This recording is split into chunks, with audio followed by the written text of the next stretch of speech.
शुरू कर सकते हैं भाई साहब। हाँ।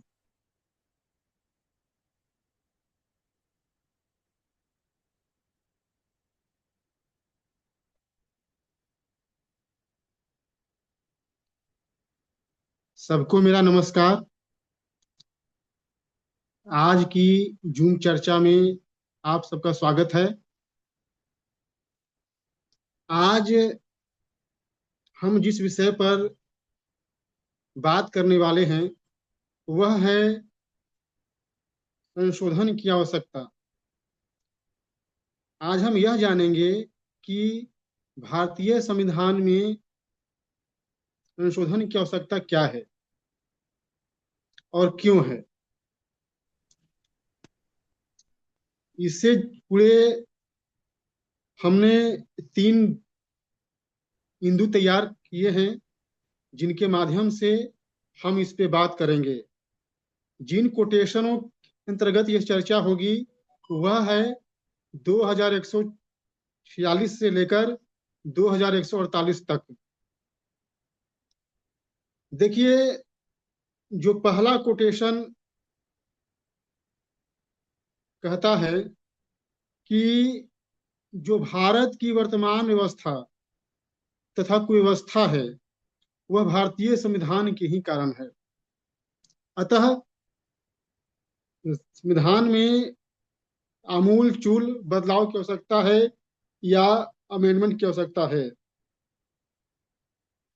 लोकतंत्र में सत्ता से सुशासन हो नहीं सकता जब तक लोकतंत्र स्वशासन को स्वीकार न कर ले। जो हमारी वर्तमान व्यवस्था है, आप सभी जानते हैं कि उसमें दोष है। इसे तो कोई इनकार नहीं कर सकता, भले ही वह भारतीय संविधान का कितना भी बड़ा समर्थक क्यों न हो। अब बात आती है कि इस अव्यवस्था को कैसे दूर करें। पहले जान लेते हैं कि यह अव्यवस्था किस प्रकार की है।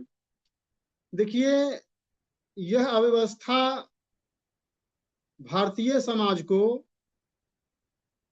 बहुत ही खराब तरीके से प्रभावित कर रही है। यहाँ की जो कानून व्यवस्था है, राज व्यवस्था, या इसके अलावे जो हमारी तंत्र है उसमें गंभीर दोष हैं।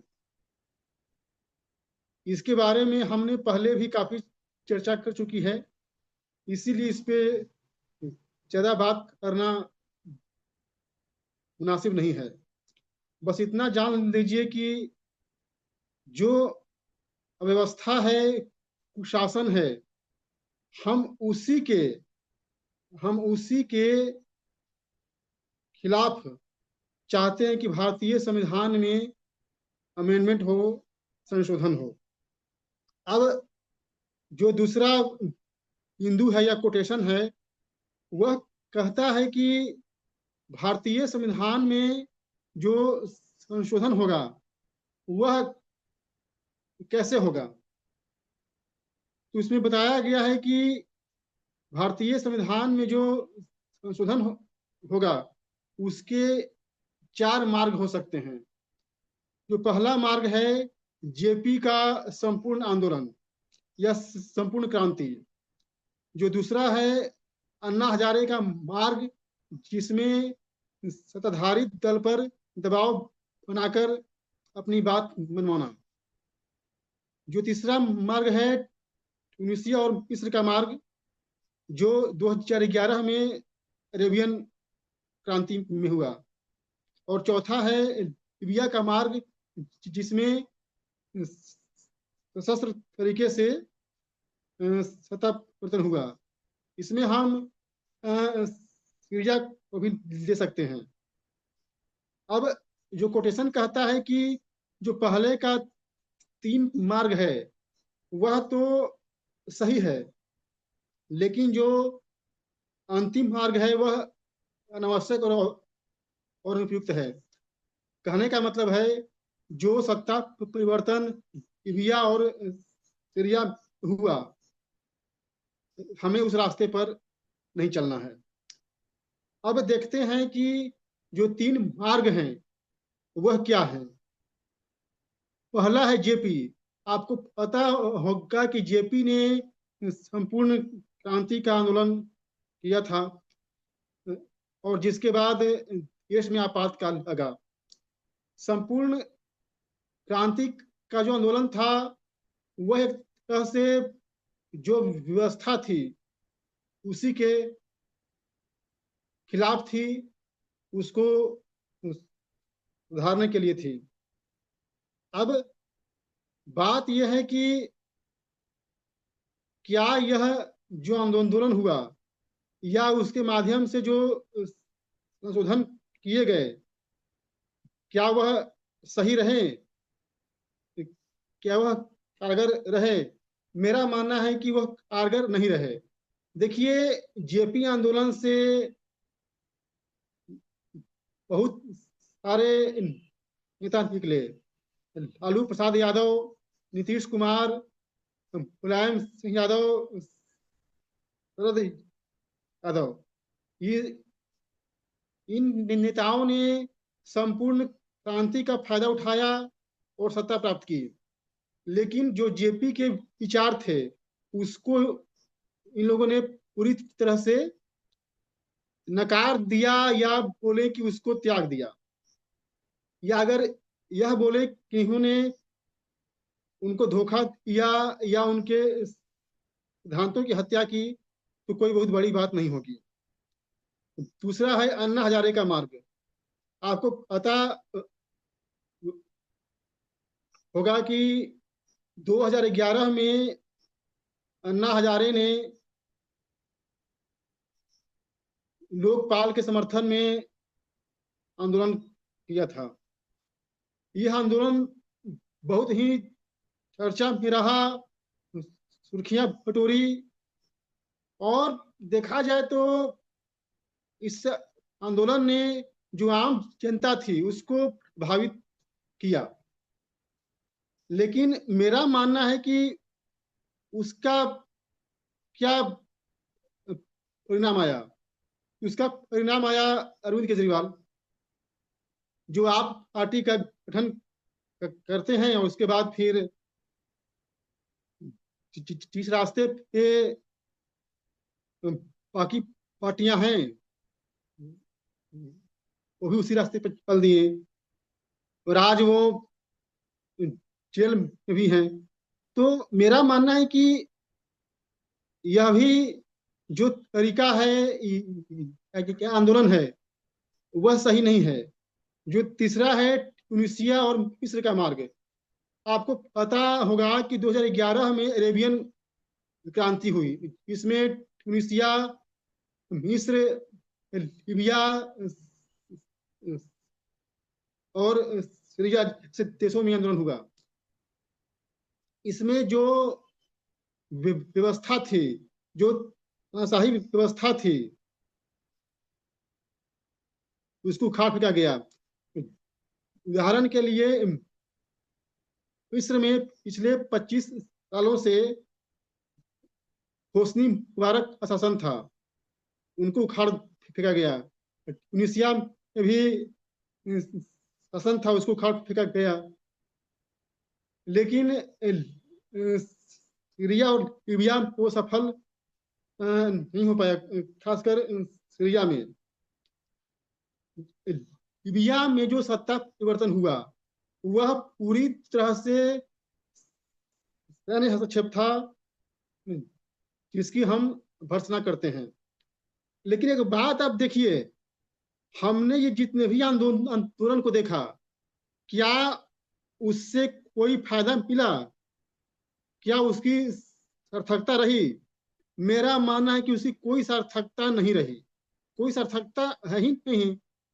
अभी लीबिया और सीरिया का हाल तो छोड़ दीजिए, मिस्र और ट्यूनीशिया की हालत भी कोई अच्छी नहीं है। अभी हाल तक मिस्र में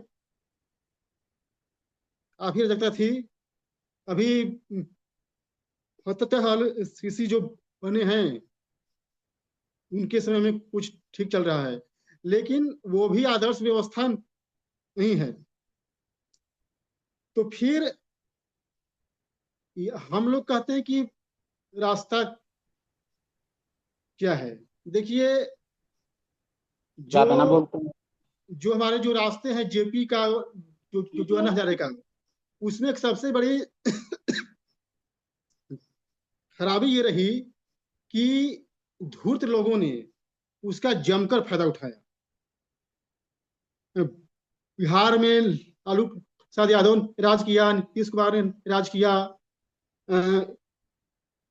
उत्तर प्रदेश में मुलायम सिंह यादव ने राज किया, लेकिन उन्होंने उसी, वो जिसको बदलने आए थे उसी को कायम रखा। तो मेरा मानना है कि जन जागरण एक रास्ता हो सकता है, इसमें कोई दुराय नहीं, लेकिन हमें राजनेताओं से दूर रहना पड़ेगा, और खासकर जो धूर्त प्रवृत्ति के व्यक्ति हैं उनसे हमें दूर रहना पड़ेगा। लोक राज की दिशा में अगर बढ़ना है तो हमें केवल जो सड़क पे आंदोलन होते हैं उनसे काम नहीं चलेगा। हमें समाज के भीतर जाकर लोगों को इसके बारे में प्रशिक्षण देना पड़ेगा, उनको बताना पड़ेगा। ये नहीं कि अन्ना हजारे में देखिए, वो तो हमने देखा है कि लोग आकर रामलीला मैदान में धरना दे रहे हैं। धरना देने से, अनशन करने से समस्या का समाधान नहीं है। हमको लोगों को प्रशिक्षित करना पड़ेगा, लोगों को शिक्षित करना पड़ेगा, और लोगों को बात समझानी पड़ेगी। जो देखिए, मैं जो बात बोलने आ रहा हूं, चाहे वह जेपी आंदोलन हो या अन्ना हजारे का, हो सकता है कि मेरी बात लोगों को खराब लगे, वह भीड़ ही थी। मुझे नहीं लगता कि जो रामलीला मैदान में बैठे हुए थे उनको भारतीय संविधान, राज व्यवस्था और जो कानून व्यवस्था की अच्छी जानकारी थी। हमको तो लगता है कि उनको सामान्य ज्ञान भी नहीं था, वो तो बस चल पड़े। मेरा मानना है कि जन जागरण और उसको भीतर तक जब तक हम अपनी बात को नहीं पहुंचाएंगे, नहीं होगा। वरना फिर जो धूर्त व्यक्ति होगा वो अपना फायदा उठाएगा।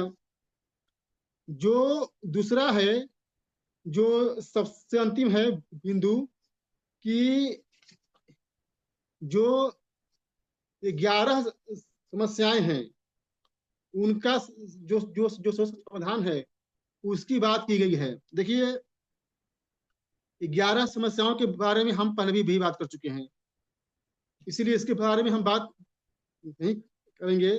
बस इतना हम बोलना चाहते हैं कि उच्छृंखल राजनीति जो आज की हो चुकी है उस पे हमें विराम लगाने की आवश्यकता है। आज पार्लियामेंट में देख लीजिए, चाहे सत्ता पक्ष हो या विपक्ष हो, अनुशासनहीन है। जो हमारे पार्लियामेंट में जो सांसद हैं या विधान सभाओं में जो विधायक हैं वह आधे दागी हैं।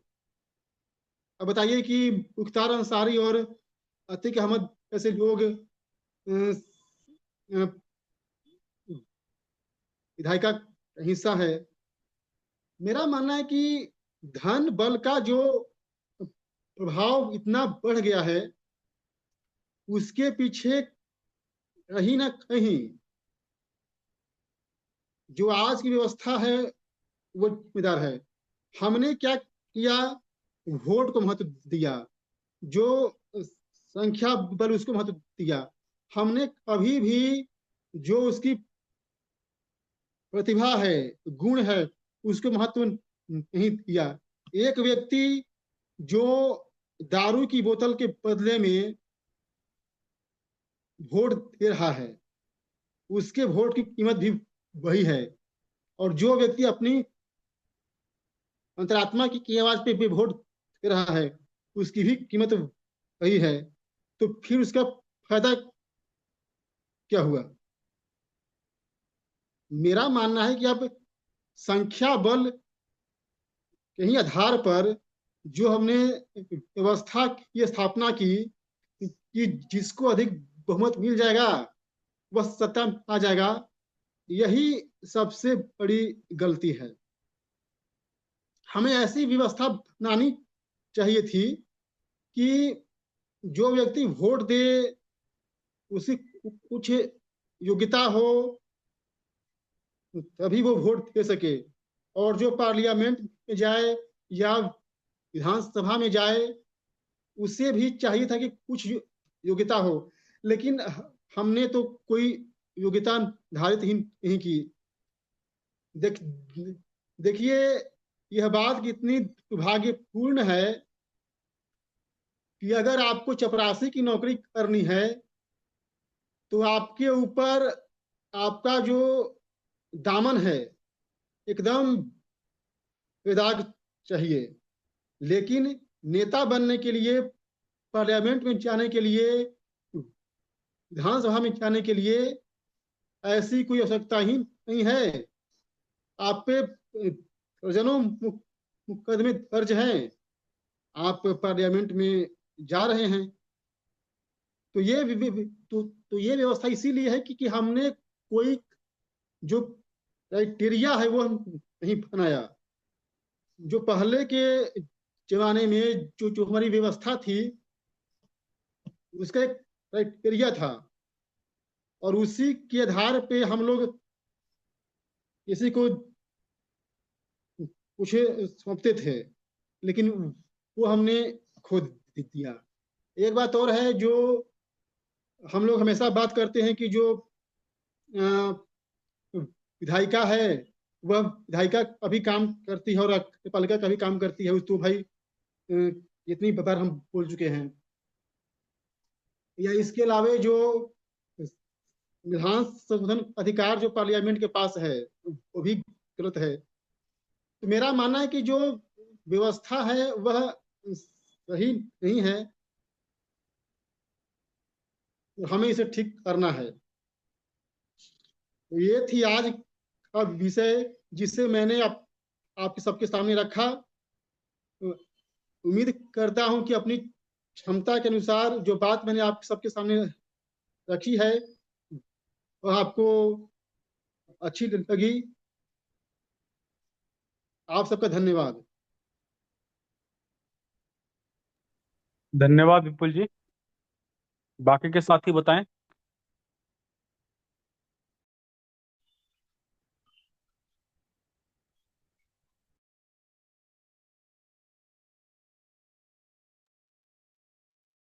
श्रीकांत जी कुछ बोलना चाह रहे हैं?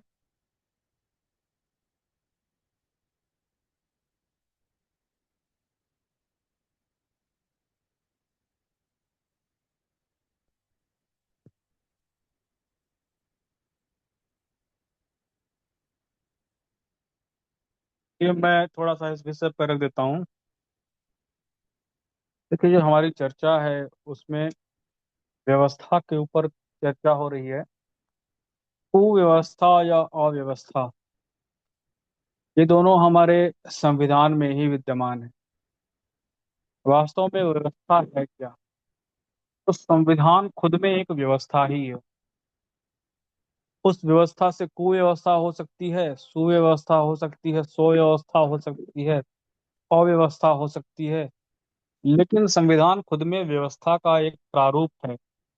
वो एक सिस्टम का लिखित दस्तावेज है। उसी के अनुसार व्यवस्थाएं चलती हैं और व्यवस्था का प्रभाव व्यापक होता है। व्यक्ति के साथ जो प्रभाव है वह सीमित होता है, लेकिन व्यवस्था का प्रभाव ऐसा होता है कि बड़े स्केल स्केल पर होता है, मास स्केल पर होता है।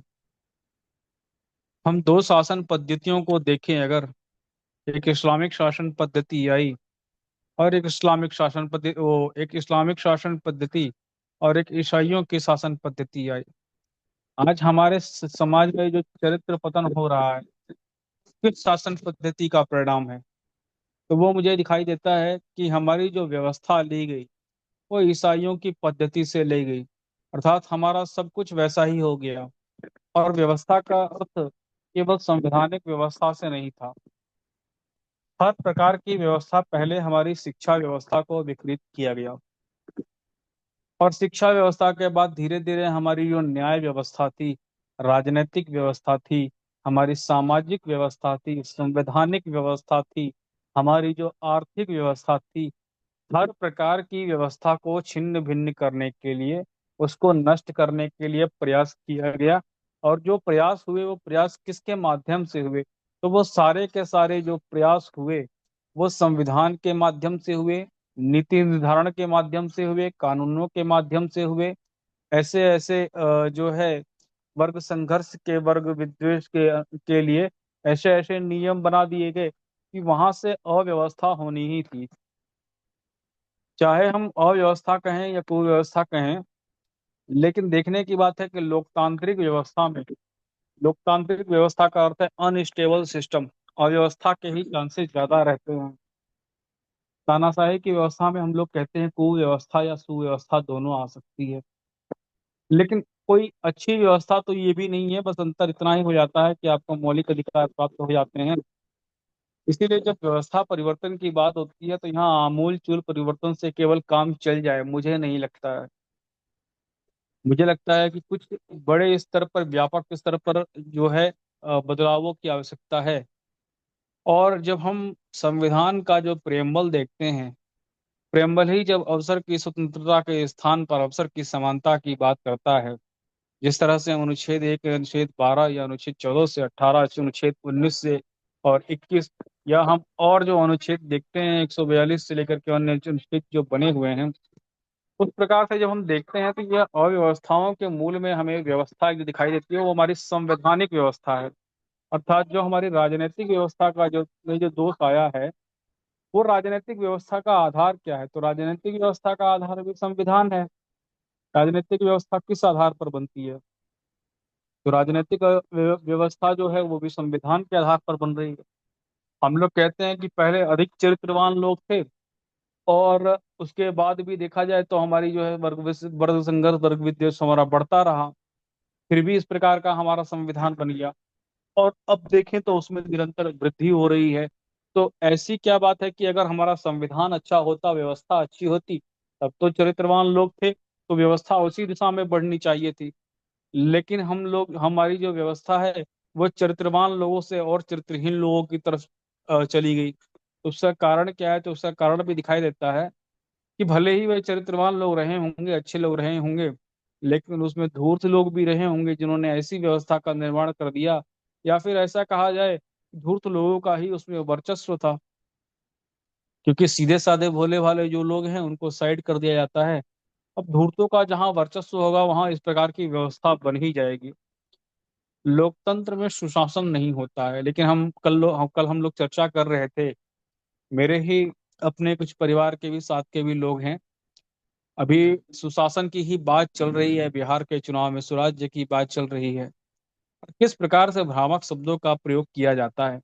जैसे लोकतंत्र में संविधान को सर्वोच्च बता दिया जाता है और समाज का कोई उल्लेख नहीं होता कि समाज भी सर्वोच्च है। जैसे मौलिक अधिकारों की परिभाषा गलत कर दी जाती है, वैसे ही सुराज्य और स्वराज्य की जो परिभाषा है उसको भी विकृत कर दिया गया है। जो अभी बिहार में जो चुनाव चल रहा है वहां पर स्वराज्य के स्थान पर सुराज शब्द को ही लागू करके एक पार्टी की स्थापना की गई, और उसी दिशा में आगे बढ़ रहे हैं। वास्तव में चाहे सत्ता कोई भी हो, सत्ताओं का प्रपंच ये रहता है कि हम सुशासन तो दे सकते हैं, सुशासन नहीं दे सकते हैं। भले ही जो है उस सुशासन में अव्यवस्था फैल जाए और स्वशासन में जो है वो स्वव्यवस्था आ जाए, लेकिन कोई भी जो है आपको स्वतंत्रता नहीं देना चाहता है। इस परिस्थिति में केवल आमूलचूल परिवर्तनों से बहुत अधिक काम चल जाएगा, मुझे लगता है बहुत अधिक तो नहीं होगा। हाँ, पर हमारी कुछ सहभागिता अगर सुनिश्चित हो जाए, या दो तीन काम ऐसे बड़े बड़े काम हैं जो हो जाएं, तो मुझे लगता है कि जैसे हम 73वें और 74वें संविधान संशोधन की बात करते हैं, हम लोग राइट टू रिकॉल की बात करते हैं, हम परिवार और ग्राम सभाओं को संवैधानिक अधिकार देने की बात करते हैं। न्याय व्यवस्था के संबंध में जो हमने और वैकल्पिक चीजें सुझाई हैं कि किसको हम आपराधिक श्रेणी में रखें, किसको असामाजिक श्रेणी में रखें, कैसे जो है छोटे छोटे मामले जो हैं वो सुलझाए जा सकते हैं, या फिर हम मौलिक अधिकार संपत्ति को घोषित कर दें, या फिर हम लोग जो है परिवार की संपत्ति घोषित कर दें। तो ऐसी कई व्यवस्थाएं हैं जो दिखाई तो बहुत छोटी छोटी दिखती हैं कि इनमें आमूल परिवर्तन है, लेकिन वास्तव में इसके जो परिणाम है वो परिणाम बहुत व्यापक होंगे। मैंने ऐसे कई बिंदुओं पर सोचा है, लगभग 10-12 बिंदु सोचे हैं जिन पर मेरे को लगता है कि वास्तव में काम करने की आवश्यकता है।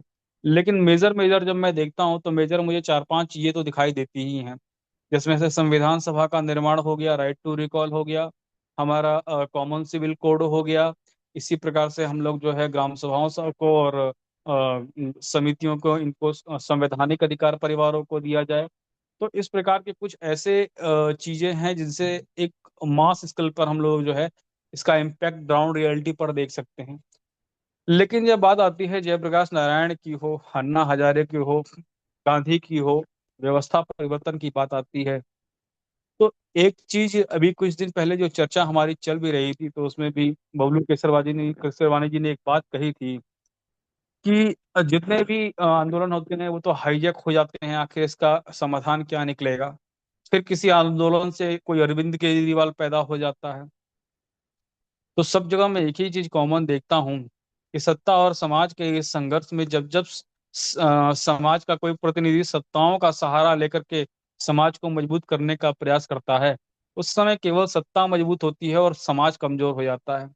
अर्थात हम संसद से, विधायिका से, या फिर जो हमारा सिस्टम है, तंत्र है, उससे ये अपेक्षा रखें कि वो बड़े स्तर पर बदलाव के लिए, व्यवस्था के लिए तैयार हैं। तो मुझे लगता है कि ऐसा नहीं। वो एक राजनीतिक अवसर की तलाश में रहते हैं और हर एक आंदोलन से कोई ना कोई जो है पार्टी मजबूत हो जाती है। गांधी के प्रयासों से कांग्रेस मजबूत हुई और कांग्रेस ने गांधी के नाम का कई वर्षों तक दुरुपयोग किया। इसी प्रकार से जयप्रकाश के नारायण के से अगर हम देखें तो जनता दल, जनता पार्टी मजबूत हुई, और अरविंद केजरीवाल के वो जो आंदोलन देखे अन्ना हजारे का, उससे अरविंद केजरीवाल का उदय हुआ। तो ये जितनी भी पार्टियां दिखाई देती हैं, ये सत्ता और समाज के बीच जो संघर्ष रहा है, अब तक तो सत्ता ही मजबूत होते आई है। इसका मतलब हम लोगों को कुछ सीख लेने की भी आवश्यकता है, अर्थात मार्ग को बदलने की भी आवश्यकता है। अभी तक जितने प्रयास किए, अगर उसमें असफलता मिली है या वो मार्ग सफल नहीं हो पाए, तो हमें ये विचार करना पड़ेगा क्या हमको किसी अन्य मार्ग पर विचार करना चाहिए। और मुझे यही लगता है कि हमको राजनीति की गोद में बैठने की जगह यह प्रयास करना चाहिए कि नेता हमसे सहमत हो जाएं। लेकिन जब हमारा ही कोई व्यक्ति या आप देखेंगे एक कंपनी का भी सिस्टम होता है, एक व्यक्ति जो है मजदूरों को का लीडर होता है, मजदूरों के लिए हड़ताल करता है। वो सारे मजदूर तो बाहर बैठे रहते हैं, वो कैबिन में जाता है और कैबिन में जा करके वो सब कुछ सेटिंग करके चले आता है। वो सबको शांत भी कर देता है, अपना कमीशन भी ले लेता है। ऐसी ही स्थिति हमें आंदोलनों से दिखाई देती है कि जितने आंदोलन हुए उस आंदोलनों से कोई जो है ब्लैकमेलर निकलता है और वो सारे के सारे आंदोलन को फेल कर देता है। तो ऐसे में समाज का एक बड़ा वर्ग जो है उसमें जन जागृति हो, वहां पर चेतना आए, उनकी राजनीतिक समझ, उनकी जो है समझ विकसित हो, तो वहां पर जो है एक बड़ा परिवर्तन दिखाई दे सकता है। मैं ट्यूनीशिया का मार्ग हो या मिस्र का मार्ग हो, मैं बहुत अधिक समर्थन नहीं करता हूं कि ऐसी हमारी स्थिति अभी आई है। अराजकता या हिंसा का हम लोग सहारा ना लें कि ऐसी स्थिति ना हो तो बहुत अच्छा है। और हमारे पास अभी जो है लोकतांत्रिक विकल्प हैं। तो इसीलिए चाहे जयप्रकाश नारायण का मार्ग हो, अन्ना हजारे का मार्ग हो, उस मार्ग का समर्थन किया जा सकता है और किसी वैकल्पिक मार्ग पर हम लोग विचार कर सकते हैं। क्योंकि अगर हम उस ठीक उसी मार्ग पर चले गए तो कहीं ना कहीं हाईजैक हो जाएंगे और सारा प्रयास, सारा व्यवस्था परिवर्तन का जो हमारा जो प्रयास चल रहा है वो असफल हो जाएगा। तो इसीलिए सतर्क रहने की भी आवश्यकता है, अर्थात मार्ग होते हुए, ठीक होते हुए भी सतर्कता बहुत जरूरी है। और ऐसे ही किसी व्यक्ति को हम लोग न खड़ा कर दें कि वो हमारे ही बीच से निकले और जा करके राजनीति में सम्मिलित हो जाए। तो जितने भी आंदोलन होते हैं या जितने भी हम देखते हैं कि नेता लोग जब किसी को असफल करना चाहते हैं या सत्ताओं के विरुद्ध जब कोई व्यवस्था खड़ी होती है, उनके विरुद्ध कोई जयप्रकाश नारायण जैसा या गांधी जैसा व्यक्ति तो खड़ा होता है, तो अधिकांशतः लोग ये लोग क्या करते हैं कि उसे किसी विशेष पुरस्कार से, किसी सम्मान से दे करके, पुरस्कृत करके या धन के लालच से दे करके वहां उसका दमन कर दिया जाता है।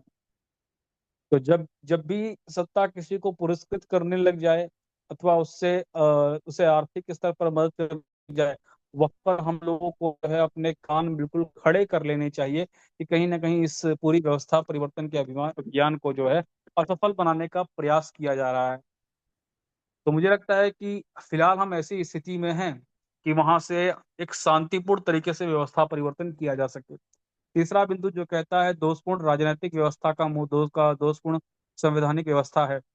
इस विषय पर मैंने पहले ही बात रखी है कि वास्तव में व्यवस्था का प्रभाव व्यापक होता है, और यदि अच्छे लोग चले भी जाएं तो ये क्या आवश्यकता है कि वो अच्छे रह ही जाएंगे। अगर राजनीति जो है वो समाज जो है स्वतंत्रता की बात करती है, फंडामेंटल राइट की बात करती है, तो फिर ये भी प्रश्न खड़ा हो जाता है कि स्वतंत्रता और स्वच्छंदता के मध्य जो है वो नियंत्रण कैसे किया जाए, या फिर राज्य की उच्च श्रृंखलता को कैसे नियंत्रित किया जाए, या राष्ट्रपति के अधिकारों में जो कटौती होती है उसको कैसा रोका जाए, या कार्यपालिका के अधिकारों में जो कटौती कर दी गई है उसको निगलने का जो प्रयास किया गया है, या फिर हम देखते हैं जिस प्रकार से राष्ट्रपति के अधिकारों को बाधित किया गया, वो सारी चीजें दिखाई देती है कि चाहे न्यायपालिका हो या विधायिका हो, अभी तो यही दोनों वर्चस्व में दिखाई देती हैं। और इनके वर्चस्ववाद की लड़ाई खत्म हो, व्यवस्था समाज के हाथ में आए, समाज उसको जो है मैनेज कर सकता है। बार बार ये कह करके समाज को निरुत्साहित करना भी अच्छा नहीं है कि समाज कुछ करने में सक्षम नहीं है। मुझे लगता है भारतीय समाज वास्तव में बहुत सक्षम है, बहुत समझदार है, लेकिन ये समाज लंबे समय तक निष्क्रिय रह गया, और निष्क्रियता में क्या होता है, आपकी कार्यक्षमता घट जाती है। मैं ये नहीं कहता कि अचानक से सारे अधिकार मिल जाएं तो सारी व्यवस्थाएं हमारे सुलझ जाएंगी, लेकिन धीरे धीरे धीरे धीरे अगर अधिकार दिए जाएं, रिलीज किए जाएं, और इनकी नीयत अच्छी हो, तो समाज जो है परिपक्व होगा, समाज जो है समझेगा भी और व्यवस्थाओं का निर्माण भी कर लेगा। लेकिन अगर आप उसको काम देते ही नहीं है तो वो व्यवस्था में सहभागी नहीं है, और जब तक सहभागी नहीं होगा उसकी बौद्धिक क्षमता नहीं बढ़ेगी, उसकी समझ नहीं बढ़ेगी, वो सिस्टम को समझेगा नहीं, तब तक जो है सारी अव्यवस्था बनी रहेगी। क्योंकि सेंट्रलाइज सिस्टम आप कितना ही बना ले वो सब कुछ कंट्रोल नहीं कर सकता है, उसको डिसेंट्रलाइज या नॉन सेंट्रलाइज तो करना ही पड़ेगा। और इसके मूल कारण में भी क्या दिखाई देता है, भारतीय संविधान अर्थात हमारी संवैधानिक व्यवस्था ही ऐसी है जो केंद्रीयकरण नीति के लिए, केंद्रित शक्ति के लिए, केंद्रित अर्थव्यवस्था के लिए सबकी जिम्मेदार दिखाई देती है। तो व्यवस्था परिवर्तन एक ऐसा विकल्प दिखाई देता है जिससे जो है ये सारी समस्याओं का समाधान किया जा सकता है। जी धन्यवाद। बाकी के साथी अपनी बात रखें।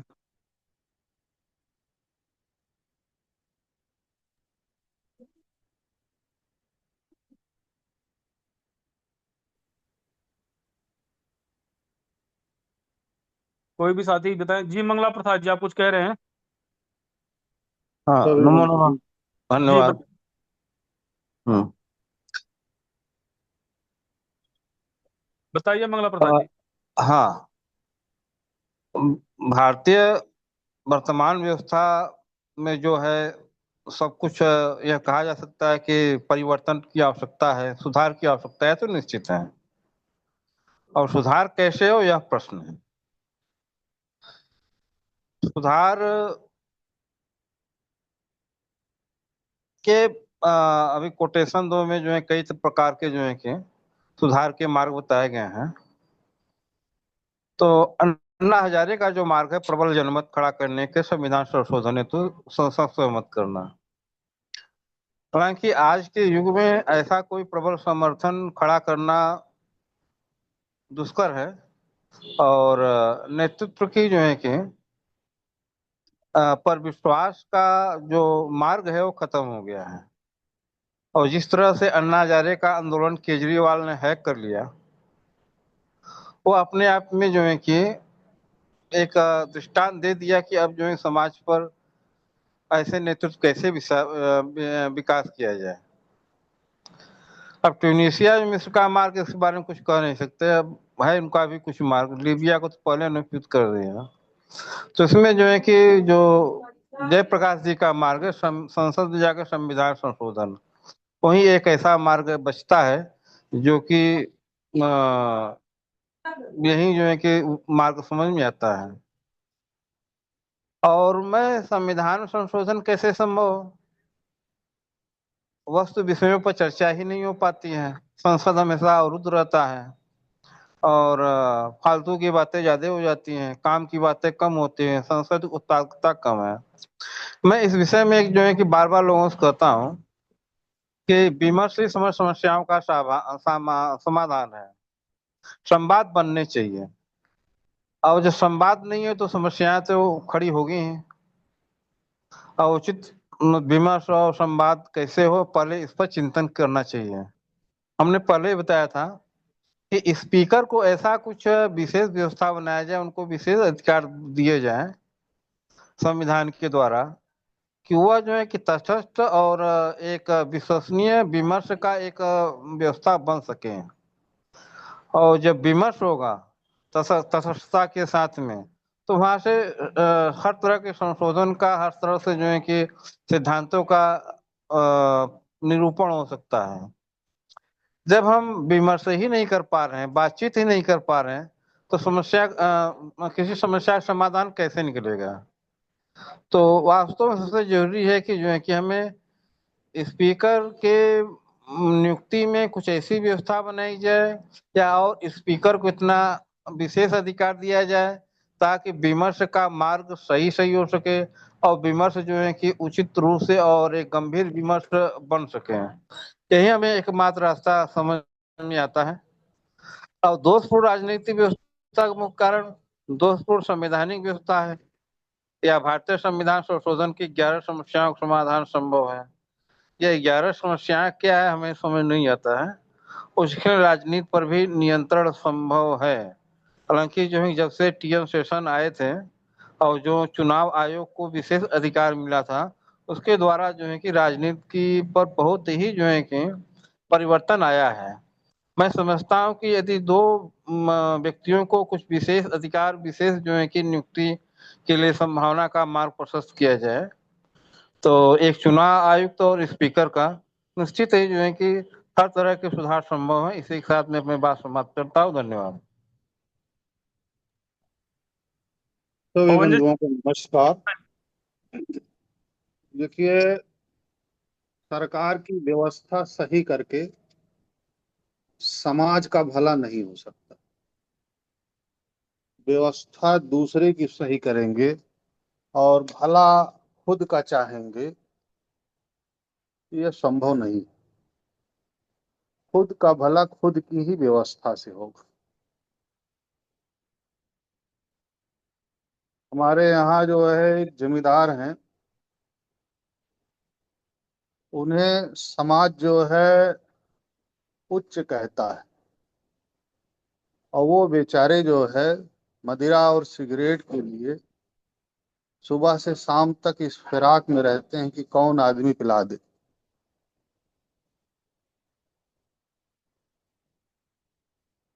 और समाज उनको समझाता है कि आप उच्च हैं, आप अपनी महानता को कायम रखिए, आप सर्वोच्च हैं। उसी प्रकार से हमारा समाज, उनकी व्यवस्था तो रह नहीं गई है, जो उनके आय का साधन था वो टूट गया है। अब वो कुछ कर नहीं पा रहे हैं क्योंकि समाज उनको बताता है कि आप सर्वोच्च हैं। तो सर्वोच्च व्यक्ति करे क्या? उसी प्रकार से हमारा समाज है, जिसको सर्वोच्च कहा जा रहा है, लेकिन उसकी कोई अपनी व्यवस्था है नहीं। जो सरकार से लड़ने की बात कर रहा है, जिसकी व्यवस्था और जड़ें इतनी गहरी है कि समाज के विचारक भी नहीं समझ पा रहे हैं कि उससे निदान, वो जितना भी प्रयास करते हैं सरकार को मजबूत करने का ही प्रयास करते हैं। टीएन शेषन के आने के बाद जो उन्होंने सत्ता के खिलाफ कार्य किया, सत्ता ने उससे सीख लेते हुए ऐसी व्यवस्था बना दी कि आज के डेट में अब भविष्य में कोई चुनाव आयुक्त टीएन शेषन जैसा नहीं हो सकता है। उसकी शक्तियों को ही कमजोर कर दिया गया। समाज अपनी व्यवस्थाओं को तोड़ चुका है। समाज के पास अपने प्रधान नहीं है, सरकारी प्रधान है, सरकारी विधायक हैं। सरकारी सांसद हैं जो सरकार के लिए ही काम करते हैं। समाज उनको बेबस आंखों से देखता रहता है और यह चाहता है कि यह मेरे लिए न्याय की बात कर दे तो मेरा भला हो जाएगा। अपनी व्यवस्था खो के बस उनकी तरफ वो किसी न किसी कंडीशन में लगता है कि अब सही हो जाएगा, अब सही हो जाएगा, अब सही हो जाएगा। दूसरे की व्यवस्था से आपका कल्याण कैसे हो सकता है? कभी नहीं हो सकता।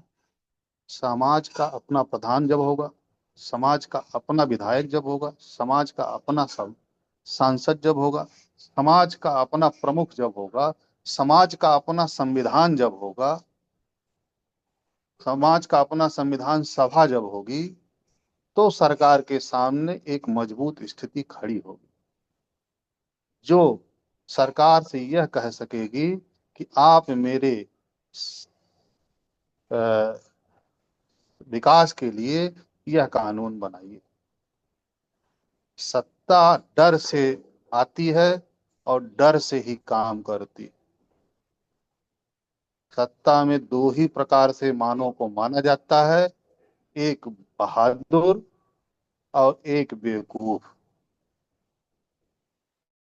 और कोई तीसरा नहीं होता। जब तक समाज अपनी व्यवस्था नहीं खड़ी करेगा, कभी भी सत्ता उसके कंट्रोल में नहीं आएगी।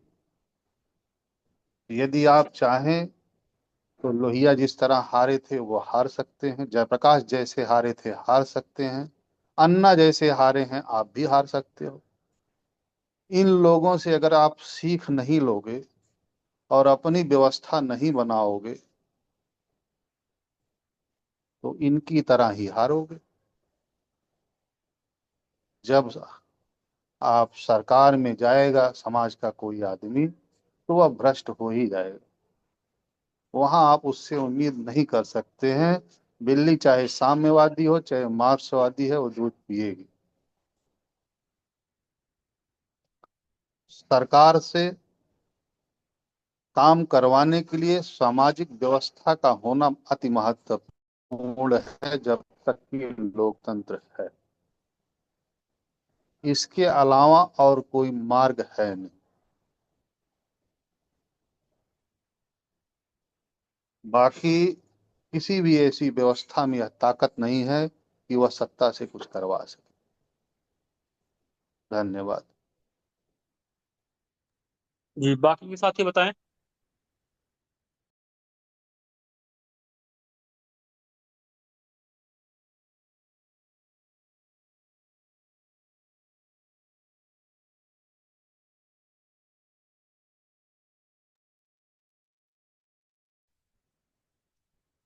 आचार्य जी, बबलू केसरवानी जी, मदन जी, मोहन गुप्ता जी, राजेश प्रजापति जी, कोई भी साथी शुरू करें।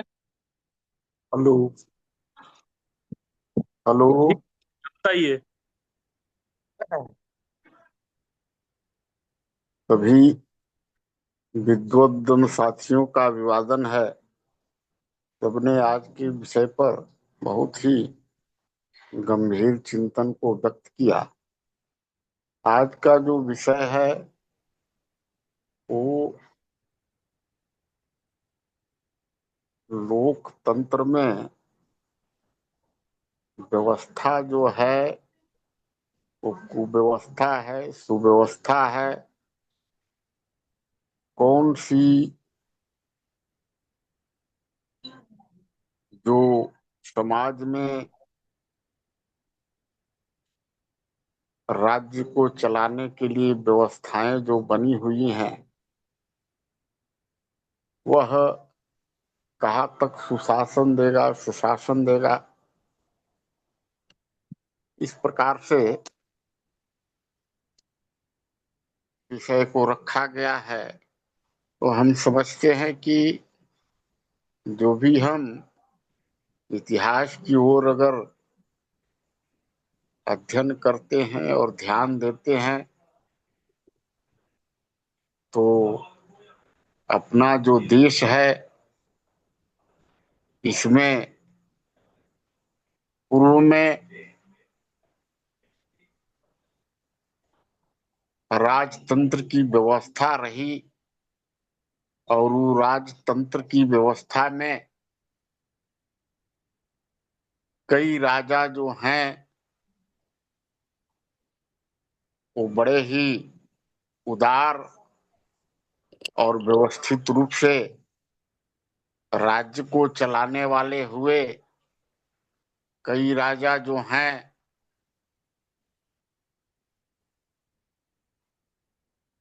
आताताई भी हुए, अत्याचारी भी हुए, व्यसन से युक्त हुए, और प्रजा पर क्या हो रहा है क्या नहीं हो रहा है उसका भी उन्होंने कोई चिंता नहीं किया। मुगलों का पूरा तानाशाही तंत्र को भी देखा, अंग्रेजों की गुलामी भी देखी, और फिर अपना भी ये 70 साल का जो 75-80 साल का जो स्वतंत्रता के बाद जो हमारे यहाँ शासन व्यवस्था चल रहा है उसको भी देख रही है। अब अपने यहाँ जो शासन व्यवस्था है इसमें जब स्वतंत्रता की लड़ाई चली तो चाहे अहिंसक वर्ग से लड़ने वाले हों, चाहे अपने प्राणों के बलिदान देकर की भी स्वतंत्रता लेने वाले हों, चाहे गांधीवादी हों या भगत सिंह का मार्ग अपनाने वाले हों, सबने लेकिन स्वराज्य की कल्पना की थी कि जब हमारा राष्ट्र जो है आजाद होगा तो हमारे जो समाज में जो आज तक गुलामी से और तानाशाही से काफी दुख, अत्याचार, अनाचार जो सहन किया है, भारत की जनता उनको अपना राज्य मिलेगा, अपना शासन मिलेगा, अपने तरह से जीने का, स्वतंत्र रूप से अपने जीवन यापन का, उनके मूल अधिकार की सुरक्षा का, ये सब उनको मिलेगा। लेकिन स्वतंत्रता के बाद ऐसा न होकर उन्हें सुशासन मिला, संविधान बना, और धीरे धीरे जो है सुशासन भी जो है वो तानाशाही शासन की ओर प्रवृत्त होने लगा।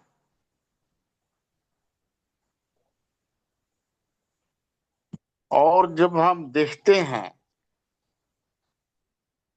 तो जो उस समय का लोकतांत्रिक व्यवस्था जो हमारी है इसमें सुशासन हमें देखने को अवश्य मिला कि सरकार हमें व्यवस्था दे रही है, सुविधा दे रही है, लेकिन अंदर से उसकी तानाशाह की प्रवृत्ति थी। पूरे प्रशासन के तंत्र के जितने भी महत्वपूर्ण पद थे, महत्वपूर्ण व्यवस्था के संचालन करने वाले जितने भी महत्वपूर्ण व्यक्ति पदों पर बैठे हुए थे, वो जो है सिर्फ एक परिवार की मानसिकता के अनुसार उनकी शासन करने की रास्ता कैसे साफ रहेगी, उसके अनुसार जो है शासन संचालित हुआ और आगे बढ़ता गया।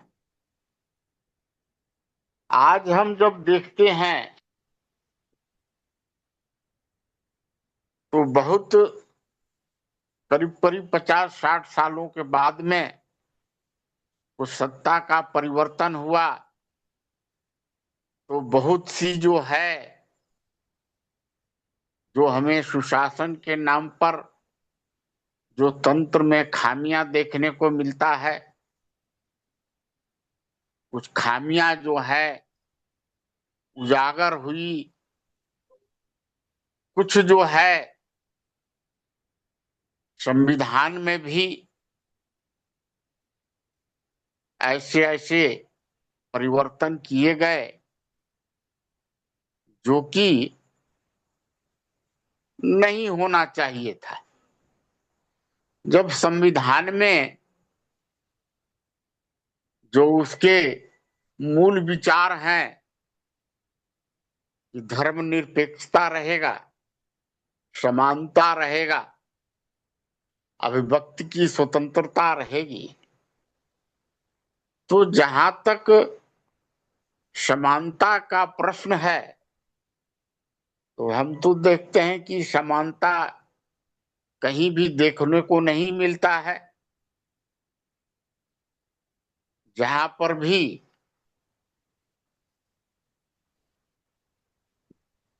प्रशासन को या शासन को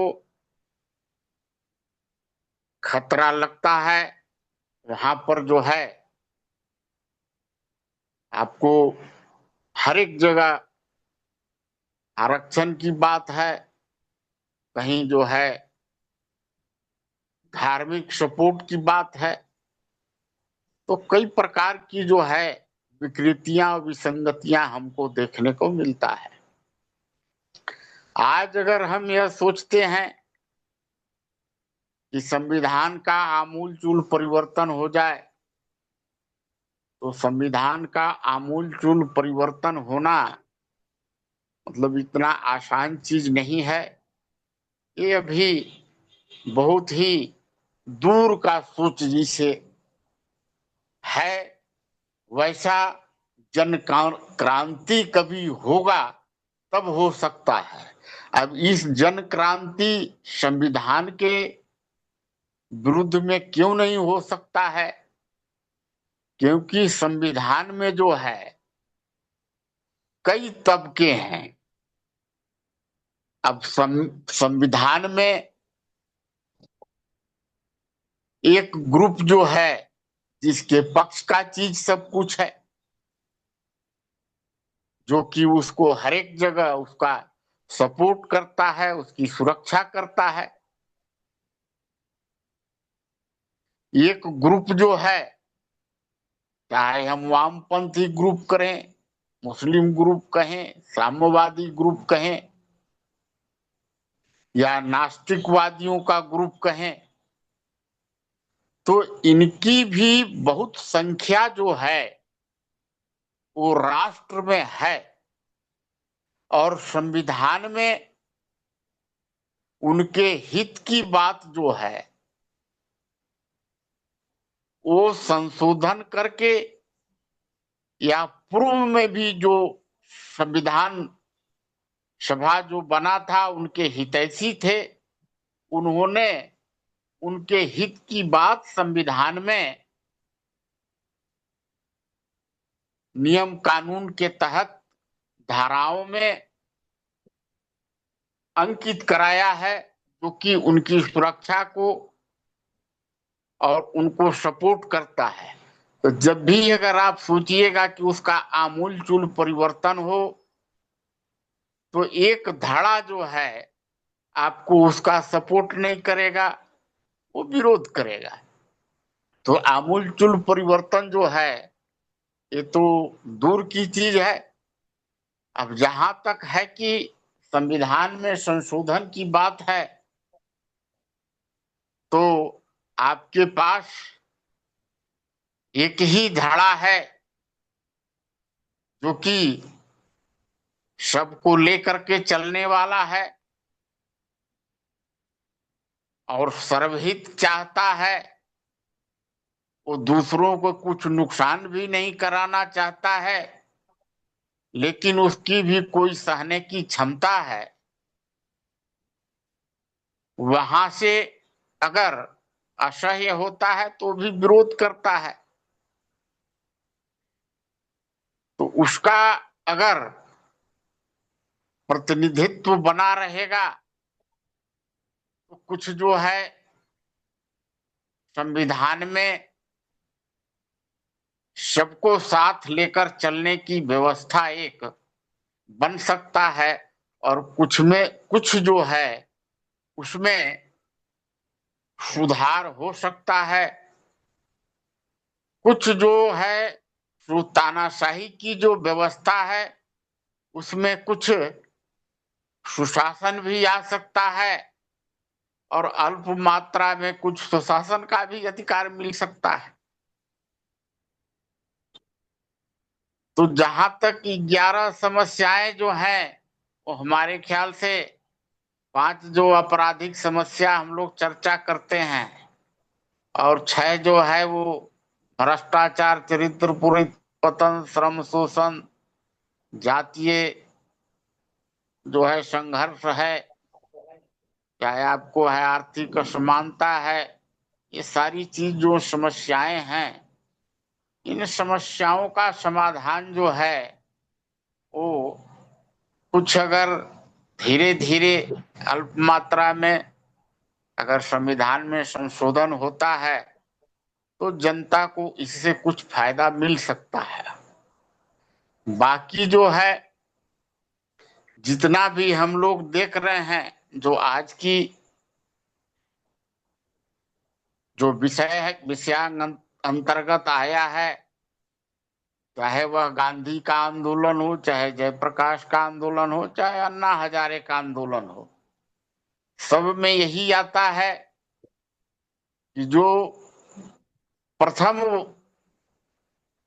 लाइन में जो होता है, प्रथम पंक्ति में जो होता है, वह जमीनी स्तर पर जनता की समस्याओं को समझता है, देखता है, उनके दुख को, तकलीफ को, उनकी जो स्वतंत्रता का हनन होता है, उन सबको जब देखता है, उनके शोषण को, तो उनके उसके अंदर एक देशभक्ति का, समाज भक्ति का, समाज सुधार का भाव आता है, और उस भाव के साथ वो पूर्ण ईमानदारी के साथ वो आंदोलन करता है, अपना बलिदान त्याग करके करता है। लेकिन जब उस अपने बलिदान त्याग से वह किसी चीज को प्राप्त कर लेता है तो उनके पीछे जो हैं वो सारे सत्ता भोगी, सारे जो हैं तंत्र में जाकर और भौतिक सुख साधनों का आनंद लेने वाले, इस प्रकार के सारे व्यक्ति जो हैं उसमें प्रवेश कर जाते हैं, और फिर जो है शासन में,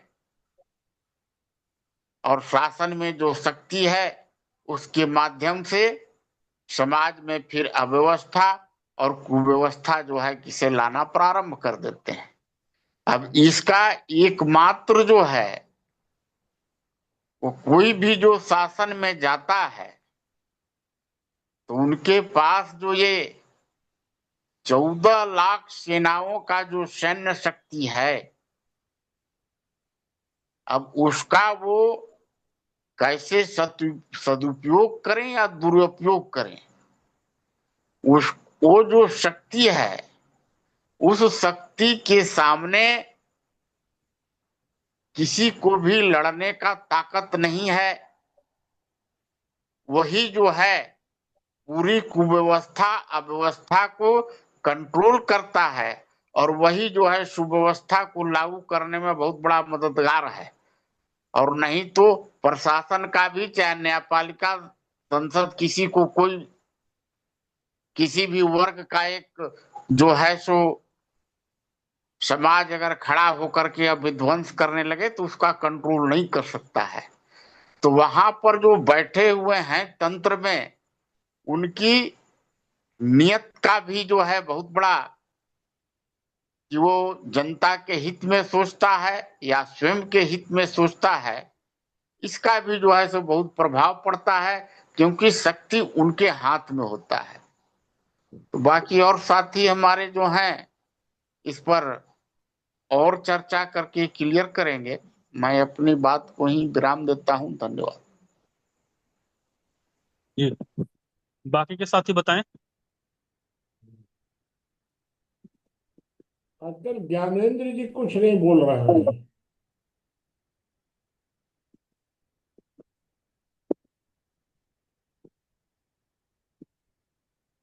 है ज्ञानेंद्र जी?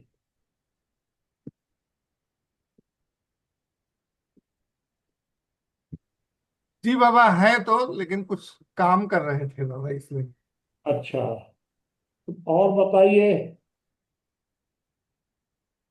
आचार्य सुनील देव जी, सोहन सिंह जी, कोई श्रीकांत जी, अगर कुछ बोलना हो तो।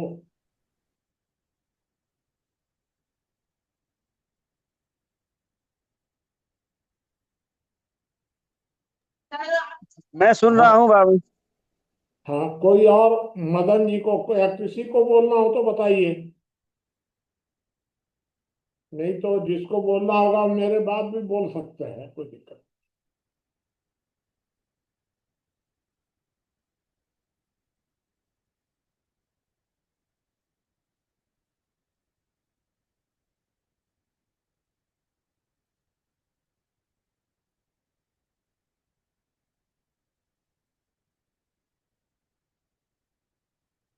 बताइए, कोई कुछ बोलना है किसी को?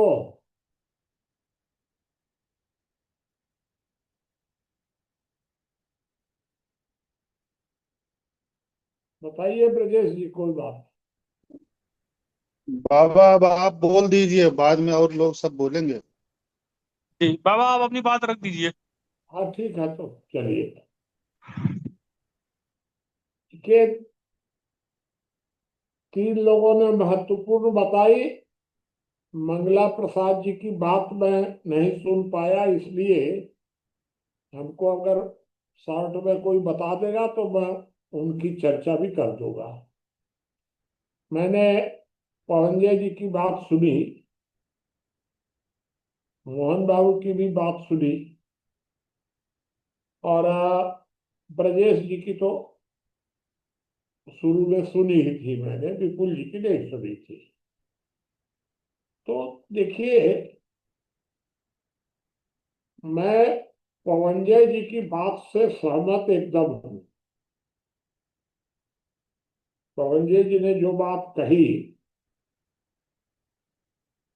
उन्होंने कही कि समाज की कोई व्यवस्था है ही नहीं। जब तक समाज की कोई व्यवस्था नहीं होगी तब तक राज्य तो सारी व्यवस्था अपने पास केंद्रित करते ही जाएगा। एकदम मैं इस बात से सहमत हूँ कि समाज की कोई व्यवस्था है नहीं।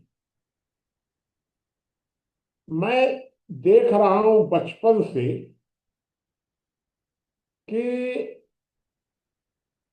समाज की व्यवस्था, मैं जो देख रहा हूं बचपन से, तो या तो धर्म के आधार पर थी या जाति के आधार पर थी। दो ही तरह की व्यवस्था थी, भाषा के आधार पर तो थी नहीं कभी भी। तो धर्म और जाति एक तरह, एक व्यवस्था थी समाज की। एक व्यवस्था थी परिवार की। परिवार के आगे गांव की भी व्यवस्था कुछ कुछ थी, बहुत ज्यादा नहीं थी, लेकिन परिवार की व्यवस्था थी। अब दिक्कत ये आई कि ये तीनों व्यवस्थाएं समाज में स्वतंत्रता के पहले भी थी, हजारों साल पहले से रही होगी। कब से थी हमको नहीं मालूम भाई। परिवार व्यवस्था भी थी, जाति व्यवस्था भी थी, धर्म की भी कोई ना कोई व्यवस्था तो थी। वर्ण व्यवस्था इसी इसी के अंतर्गत थी सब।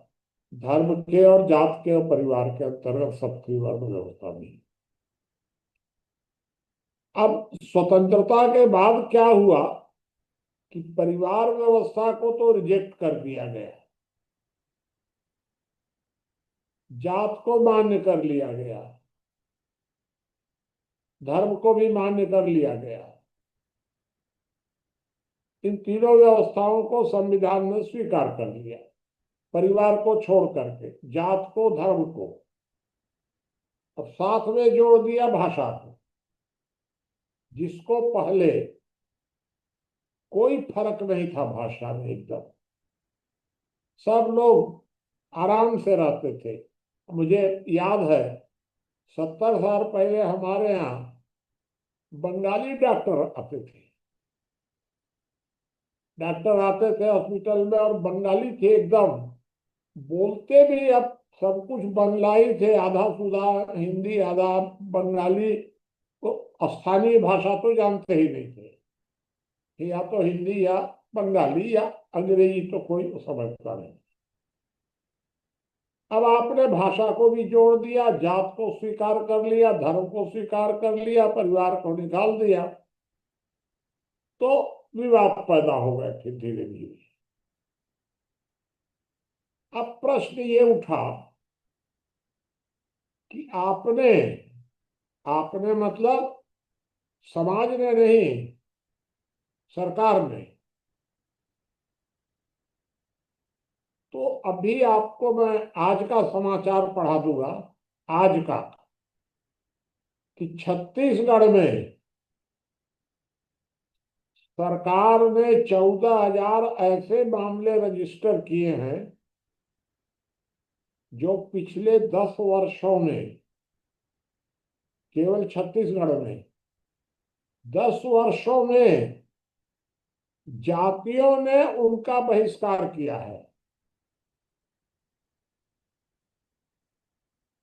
जातिवाद जातियों ने, किसी और ने नहीं किया है। जातियों ने अगर अपनी जाति के किसी व्यक्ति का बहिष्कार कर दिया, इसमें क्या अपराध हो गया है? तुम अगर इतना ही तुमको दिक्कत आ रही है कि जाति वाले हमारा बहिष्कार कर रहे हैं, छोड़ दो, मत मारो गोली। कौन तुमको कोई गाली दे रहा है, कोई मार रहा है, कोई तुमको घर से भगा रहा है, तुम्हारे ऊपर कोई अत्याचार कर रहा है, कोई संवैधानिक कानूनी कुछ हो रहा है तुम्हारे साथ? नहीं, हमारा बहिष्कार कर रहे हैं। बहिष्कार कर रहे हैं तो इसमें क्या अपराध हो गया भाई? एक तरफ सरकार जातियों को स्वीकार भी कर रही है और दूसरी तरफ जातीय संगठनों का विरोध भी कर रही है। अब ये 14,000 जो है, इन पर मुकदमे भी शुरू हो सकते हैं, कुछ भी हो सकता है। हुआ तो वहाँ हरियाणा में कई जगह खाप पंचायतों पर, अगर खाप पंचायतों ने किसी को दंड दिया है तो आप उनको जेल में बंद कर सकते हैं कि आपको क्या अधिकार है दंड देने का। लेकिन अगर खाप पंचायतों ने बहिष्कार किया है कि हम हुक्का पानी तुम्हारे यहाँ बंद कर देंगे, हम तुम्हारी शादी विवाह में नहीं जाएंगे, हम तुम्हारे दाह संस्कार में नहीं जाएंगे, नहीं जाएंगे, नहीं जाएंगे, बाकी जात को ले लो। एक तो ये एक महत्वपूर्ण प्रश्न, कैसे समाज व्यवस्था को हम मजबूत करेंगे? हम लोग जो समाज व्यवस्था कह रहे हैं, परिवार गांव जिला वाली, ये तो बनने में अभी टाइम लगेगा, इस व्यवस्था को मजबूत होने में। अभी तो ये व्यवस्था बन नहीं पा रही है। चले देखेंगे। एक बात मोहन बाबू ने भी कही,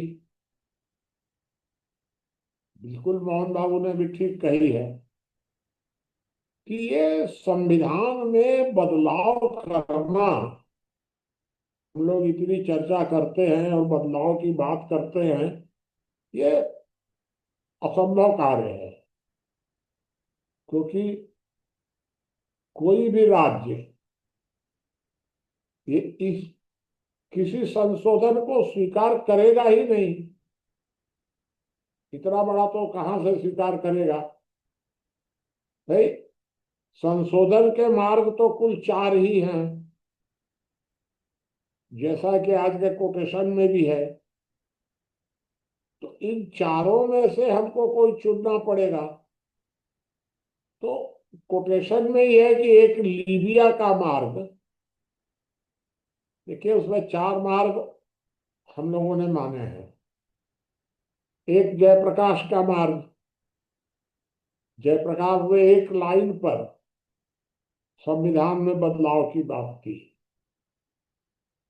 उन्होंने ये कहा कि हम चुनाव में जाएंगे और 3/4 बहुमत हमको मिल जाएगा और हम बदलाव कर देंगे। हो भी जाता उस समय, मतलब असंभव नहीं था, लेकिन विनोबा भावे ने अटका दिया बीच में। विनोबा जी और ये एक हो गए, इंदिरा गांधी। तो जयप्रकाश जी बेचारे कमजोर पड़ गए, तो जयप्रकाश जी ने फिर समझौता कर लिया राजनीतिक दलों से, और जो कहानी है वो सब आप लोग को मालूम है। तो जयप्रकाश जी नहीं कर पाए। तो एक जयप्रकाश जी का मार्ग था कि हम जा करके वहां बदलेंगे। एक फिर अन्ना हजारे ने दूसरा प्रयास किया कि हम संविधान में बदलाव कर देंगे। कैसे बदलाव करेंगे? हम इतना जन जागरण करेंगे, हम नहीं चुनाव लड़ेंगे, हम जनता के बीच में जागृति लाएंगे, और इतनी जागृति लाएंगे कि सरकार डर जाएगी, और डर जाएगी तो कुछ ना कुछ संशोधन के लिए तैयार हो जाएगी। अन्ना हजारे ने ये लाइन पकड़ी। लाइन पकड़ी तो अरविंद केजरीवाल ने धोखा दे दिया। चुनाव लड़े में तो अभी मैं तो शामिल ही रहा हूं सब में। मैं जयप्रकाश के साथ भी रहा हूं, अन्ना के साथ भी रहा हूं। ये दोनों तो भारत में इस तरह से फेल हो गए। तीसरा प्रयास हुआ एकाएक कहीं ट्यूनीशिया, मिस्र, एक लहर चली संविधान में बदलाव की, और कई जगह उसका प्रभाव पड़ा। ये अन्ना हजारे के इसी के कालखंड में हुआ था, ट्यूनीशिया और मिस्र वाला भी। और फिर बाद में जाकर के वहां भी वही संविधान का संविधान, वो सब चलिए सब बदलाव हुआ, कुछ जगहों पर हो गया। और एक लीबिया वाला हुआ, तो लीबिया वाला तो बिल्कुल ही गलत था। वहां तो सीधा सीधा बंदूकों से लड़ाई हुई, और अंत में वो गद्दाफी गद्दाफी जो थे कैसे कैसे मारे गए, सब यही सब हुआ।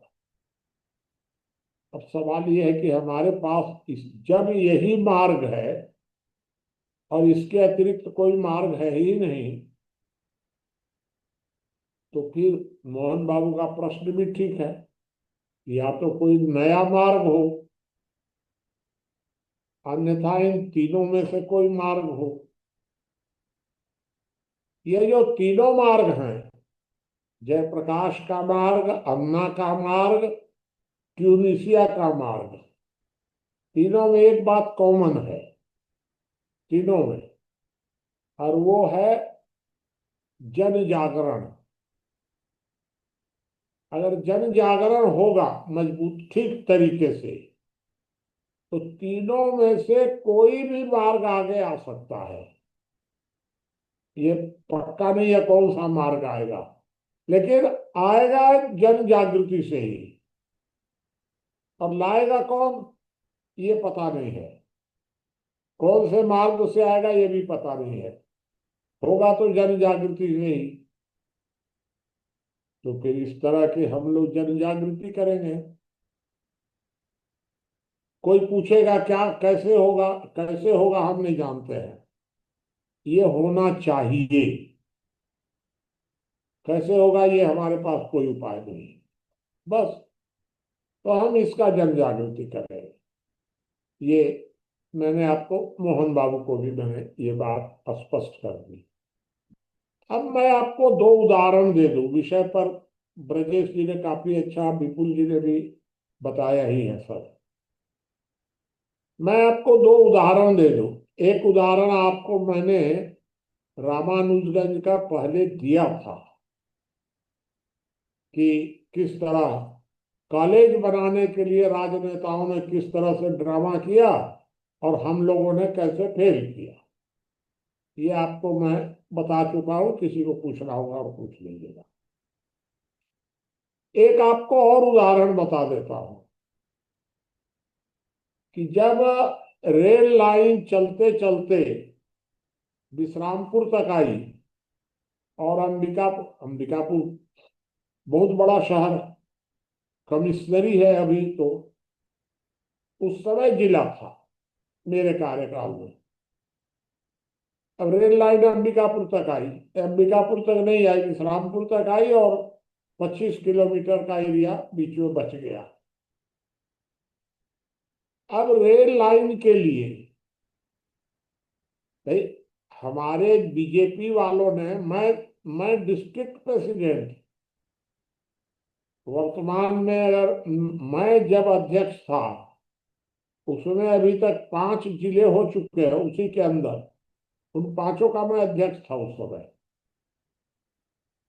ये बात उठी कि भाई कोई ना कोई तो आंदोलन करना चाहिए।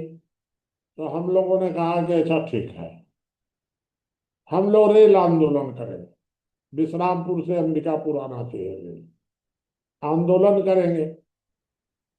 अब आंदोलन तो हम करेंगे, जेल कौन जाएगा? आप जाएंगे? तो नहीं, हम तो मैं नहीं जाएंगे, हमको जेल फेलर से क्या मतलब है, हम कोई कानून नहीं तोड़े। तो आंदोलन भी करना है और जेल भी नहीं जाना है। तो मैंने चुपचाप अपने कुछ प्रमुख साथियों को कह दिया कि तुमको कुछ कोई चिंता की बात नहीं है, अब मैं व्यवस्था कर रहा हूँ। और मैंने वहां का एसपी से बात की, अपने एसपी से, कांग्रेस के शासनकाल में, कि हमको ऐसा उपाय बताइए कि जेल भी ना जाना पड़े और हमारा आंदोलन भी सफल हो जाए, वाहवाही भी हो जाए सब जगह। बोला कि ठीक है, आपको क्या दिक्कत है, आप खूब आंदोलन करिए, खूब नारा दीजिए, खूब गाली दीजिए, सब करिए, हम आपको रेल लाइन के अंदर नहीं जाने देंगे। बस रेलवे स्टेशन तक आपको हम जाने देंगे, गेट तक, गेट के अंदर नहीं जाने देंगे, क्योंकि गेट के अंदर तो रेल विभाग आ जाएगा। और अगर वहां आप अंदर में पकड़ा गए तो आपका केस बिलासपुर चला जाएगा, और बाहर रहेगा तो ठीक है। ठीक है भाई, मैं जाना और एसपी जाने, उस समय के एसपी। खूब हम लोग हो हल्ला खूब किए, चिल्लाए, बहुत तरह का नाराबाजी किए, हम लोग आग लगा देंगे, तोड़ देंगे, हम रेल रोक देंगे, हम पटरी पर बैठ जाएंगे, सब किए। और सब करने के बाद गेट पर हम लोगों को अरेस्ट कर दिए। अरेस्ट कर लिए भाई 500-700 लोगों को, और ले जा करके मैंने थाना में बैठाए कुछ देर। और सांसद हमारे आए थे, जबलपुर के परांजपे जी वो थे, और लरम साहब वगैरह थे ही, हम लोग सब कर दिए। 1-2 घंटा 4 घंटा थाने में हल्ला गुल्ला किए, और वहां बैठ के उनका खाना वाना खाए और सब घर चले गए। हो गया रेल आंदोलन। अब बताइए कि आज अगर राजनीति इसी तरह चल रही है देश भर में, तो इसका दोषी कौन होगा? आपको कौन बताने वाला है कि ऐसा होता है? और आज भी होता है, अभी भी होता है ऐसा ही। ये नाटकबाजी हो रही है राजनीति के नाम पर। ये मैंने आपको मोटी मोटी बात बता दी। चलिए, मैंने आपको अपनी बात बता दी। आगे आप फिर इस चर्चा को आगे बढ़ाइए। बाकी के साथी बताएं। कोई बात किसी की छूट गई होगी तो बताइएगा, मैं और याद कर लूंगा।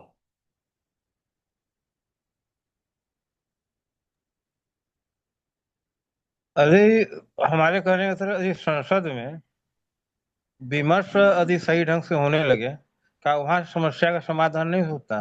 जो राजनारायण का जो सिद्धांत है, हम विमर्श स्थापित करें संसद में, इसके लिए कुछ विशेष हो, या स्पीकर को जो है कि विशेष जो है कि अधिकार दिया जाए, और उनको विशेष प्रकार से नियुक्त किया जाए, जिससे वह व्यवस्था बन सके, क्योंकि विमर्श ही सारी समस्याओं का निदान है, हल है। और विमर्श की स्थापना कैसे हो? ठीक है, इनका क्या प्रश्न है ब्रजेश जी? मेरे से प्रश्न है कि आपसे, क्या किससे? तो जी उनका प्रश्न है, वो कह रहे हैं कि यदि संसद में विमर्श होने लग जाए तो फिर समस्याओं का समाधान हो सकता है, सारी तो करिए समस्या। ना भाई। जी। आप इस कार्य को शुरू करिए, हम लोग सारे लोग साथ देंगे। इसी लाइन पर काम शुरू करिए। करिए इसकी नेतृत्व, कोई दिक्कत नहीं है, अच्छी नहीं बात ठीक, है। नहीं ठीक, सब हमारी पूरी टीम आपको साथ देगी। नहीं ठीक, धन्यवाद। बस चाहते हैं बस इस पर ज्यादा फोकस दिया जाए, विमर्श अधिक से अधिक हो। करिए ना, ठीक तो है तो। ठीक है, कार्य तो धन्यवाद। बिल्कुल ठीक है आपका। आपको अगर इसका कोई योजना रखनी हो तो हम इस विषय को कभी रख देंगे। आप आप उस योजना को रख दीजिएगा। ठीक ठीक ठीक ठीक ठीक ठीक, इसके लिए योजना, इसके बारे में समझेंगे। हाँ, तो आप बताइएगा कभी भी, कोई अच्छा, ओके। दिक्कत नहीं।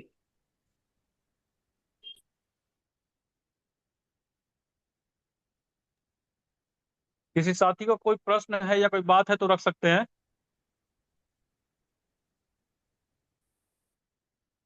आज वैद्यराज जी भी नहीं बोले हैं, सुनील देव जी, सोहन जी, मदन जी, श्रीकांत जी, इतने लोग तो रोज बोलते हैं। कोई अगर प्रश्न बबलू का भी हो तो बताइएगा भाई। नए नए प्रकार के बिंदुओं के मेरे सामने खुलासे होते हैं। मेरे को तो मेरी जानकारी भी नहीं रहता, उतनी जानकारियां मेरी बढ़ती जाती है बाबा जी।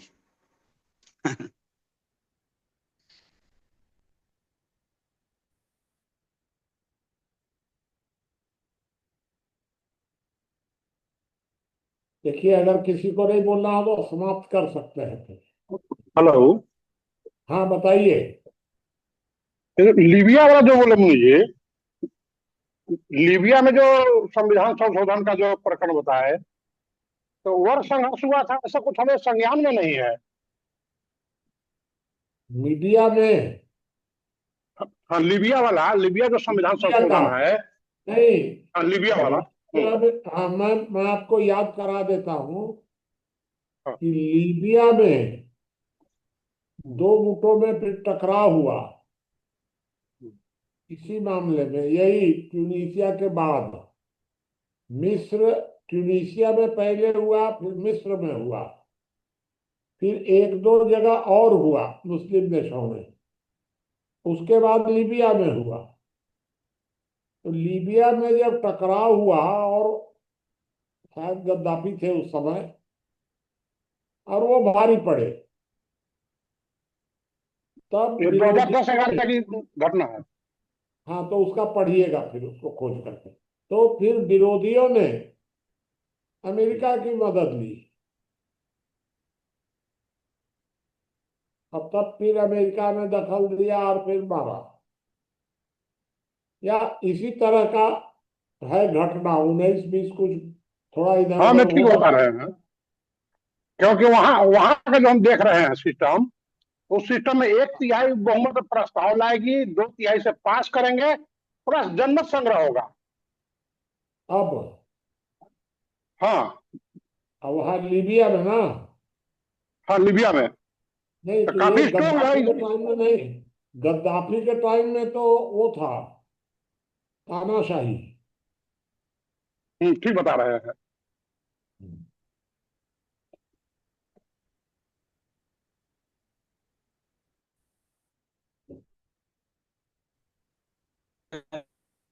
क्या कोई बात मनोज जी को भी तो बताइएगा।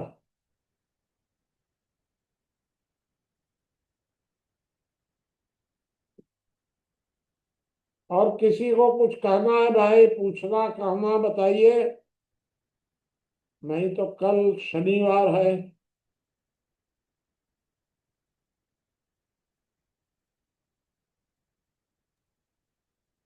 आदरणीय मुनि जी, मैं पूछना चाहता हूँ दोषपूर्ण राजनीति को कैसे सही किया जाए। हमारे देश में जो राजनीति है दोषपूर्ण भ्रष्टाचारी, उसको कैसे खत्म किया जाए।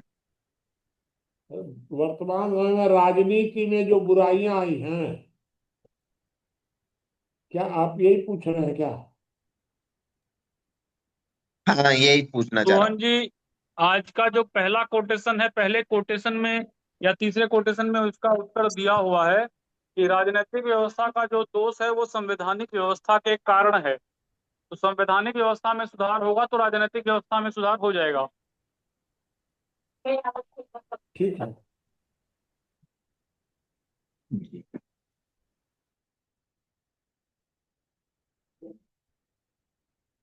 कल अगर आप चाहें, अगर विषय, तो आप इस पर भी रख सकते हैं जो आज राहुल गांधी ने कल जो स्पीच दिया है जी चुनाव आयोग पर।